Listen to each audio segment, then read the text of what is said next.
Hello, my name is Kevin George, and I'm going to be demonstrating for you the functionality of our professional networking website, Prestige Professional Network. This is a product between myself and Josh Vanderwall for our CST-256 course, and we're going to demonstrate, or well, at least I will be demonstrating how the website works and just a long overview of everything, essentially. So I start with the home page, and we used a CSS framework that allowed us to design this in a very custom way. So we have a parallax effect on the front screen. When you scroll down, you can notice the text is going up faster than the photos.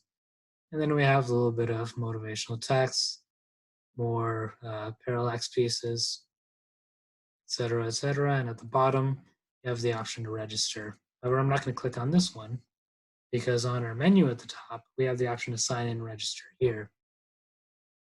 So I'm going to register a new user. I'm going to call this user Bob Jones. Oops, let's give him my last name. And I'm going to first show some bad cases. First is if you try to enter no data, all these fields are required. So if you click something, or if you click sign up, it'll be like, please fill out this field. Okay, fine. If we put in a bad email, yep, Jones, and no email there.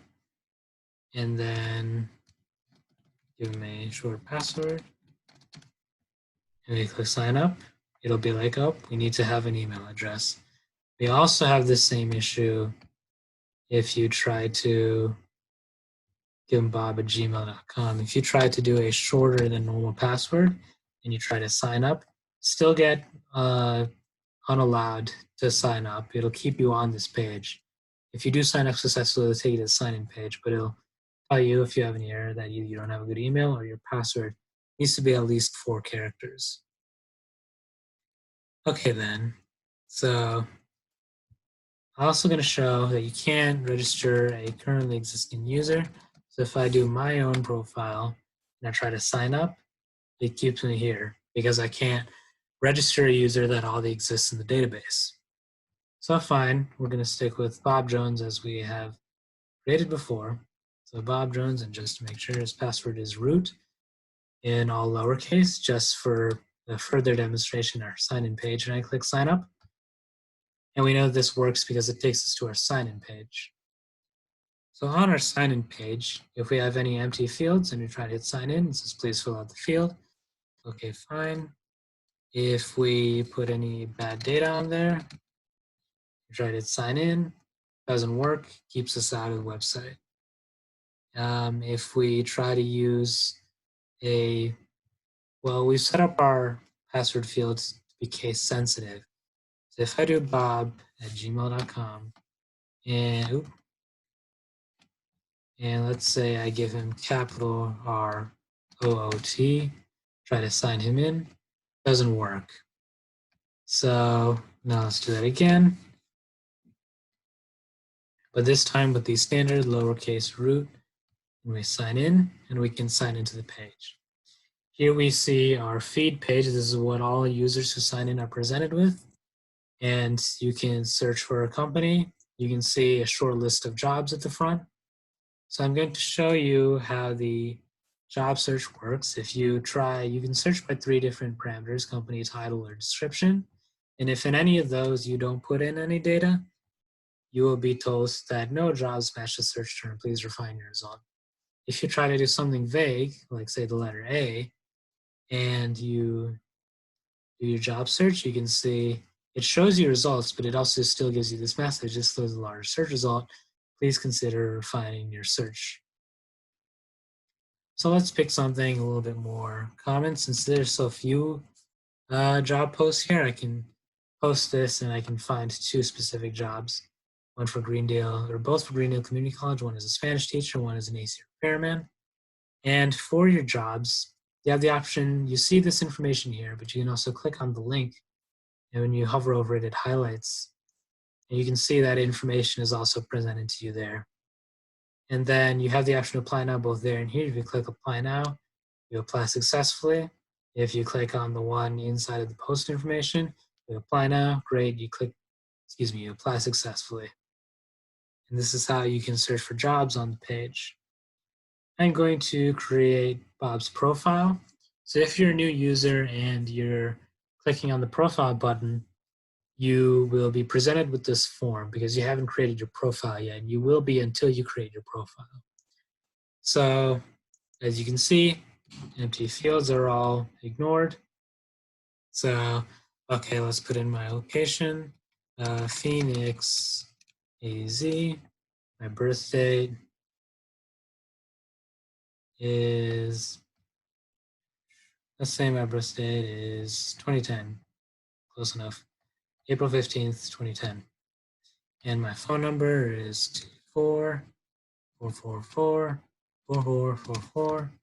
In the short bio, I am a new user looking for a new job on Prestige.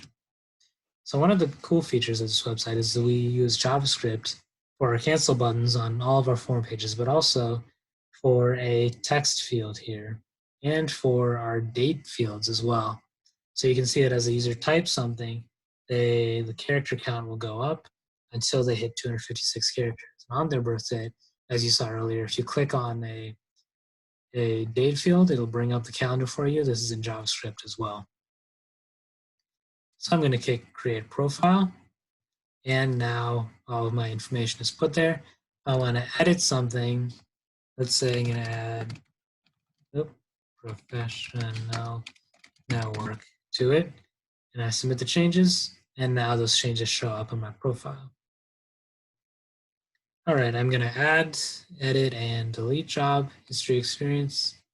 So I'm going to add a company, Grand Canyon University, job title Chief Technology Officer, job field Technology, and the position start date. Let's give it a good, decent time before beginning of the year in 2012. Say the 8th.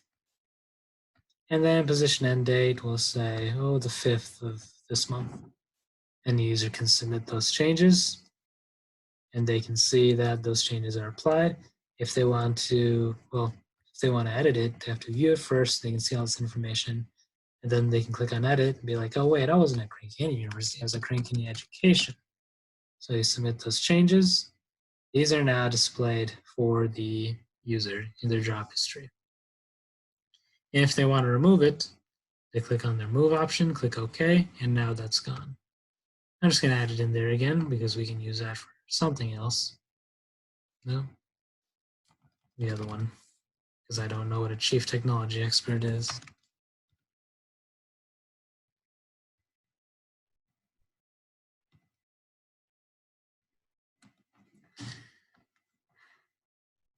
Then we're going to add education. The same kind of flow should work out. You should be able to add, edit, and delete your education information.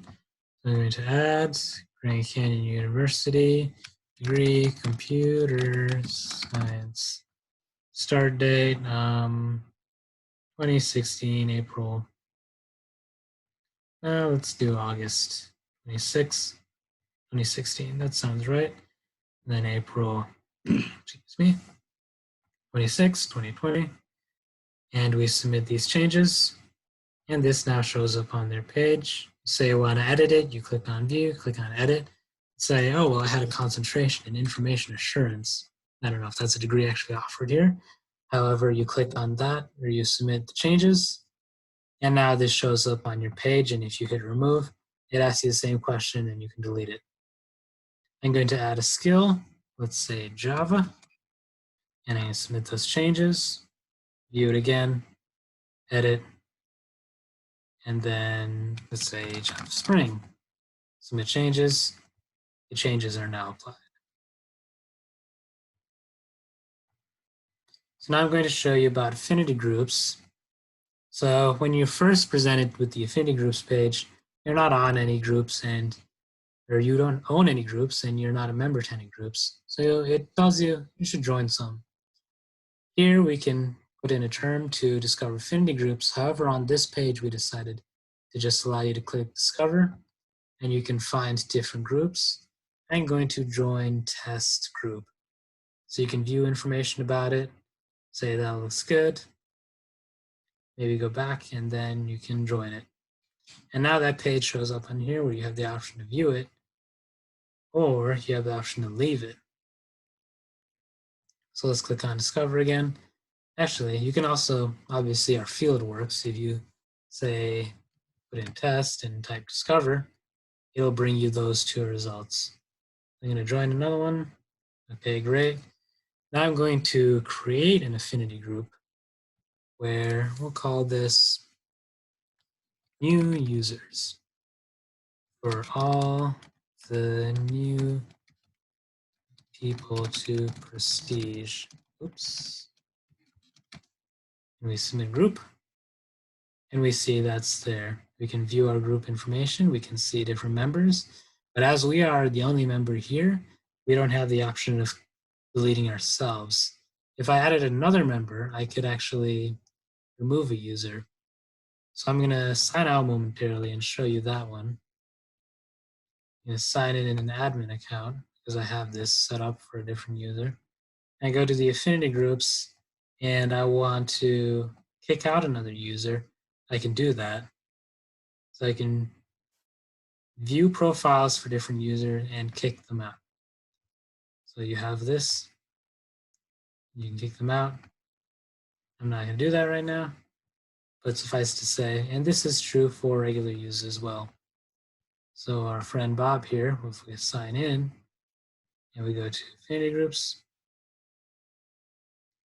and his group, you can view his profile. And you can also view profiles of other members of other groups. So I want to view Josh. Look at that, he's here, perfect. And since he's not an admin user, he's not the administrator of this group, he can't kick people out. You can also disband his group, and you can click OK, and now the group is gone. He needs to create another group again.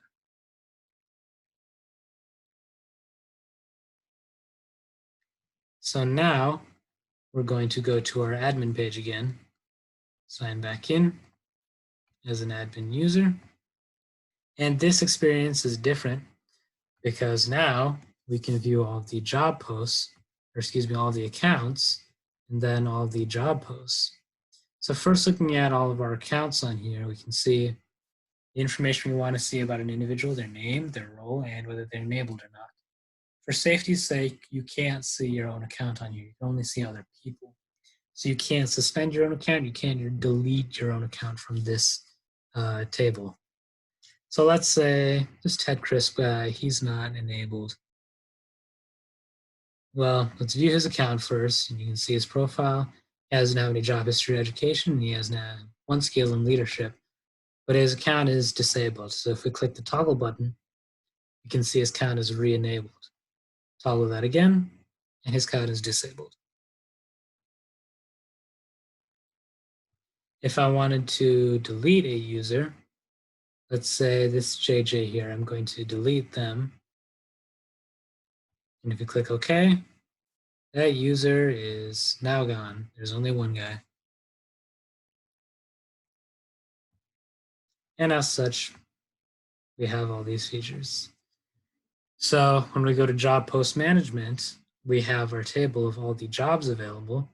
You can create a job post, you can view a job post, edit them, and delete them.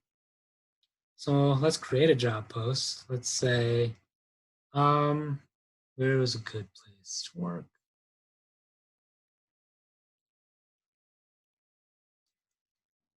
How about Grand Canyon University? Let's say title is adjunct professor. Oops. And their field is mathematics. And you want to teach math to all the students. As before, if we leave the field empty, it will be told, please fill out this field, and we'll be brought to fill it in. And we can create a job post. We create, and now we see that this is added at the bottom. If we want to edit our job post, we click on View, and we have the option to apply now, even though it's our own job. We also have the option to edit and go back. So we click on Edit and say, wait, no, I want to go to Grand Canyon Education and say,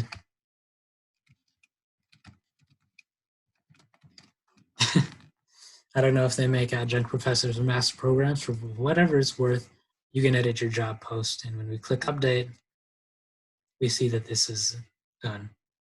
Finally, we can delete the job post, and we click, are you sure? Okay, and now that's gone.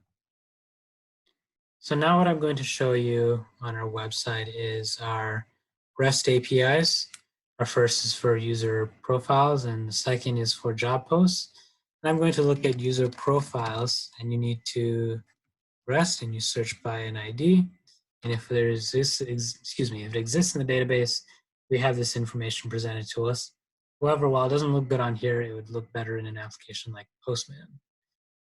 If we pull up an ID that doesn't exist or is bad, we are shown 404, profile not found. Perfect.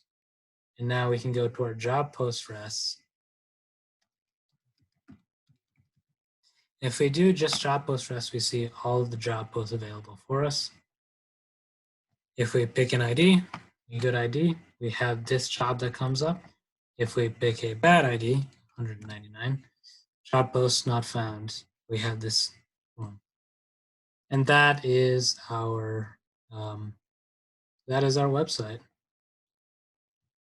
Go back to the home page. That's everything. We can go to our pages still as we're signed in, but once we hit sign out, it takes us right back to the home page.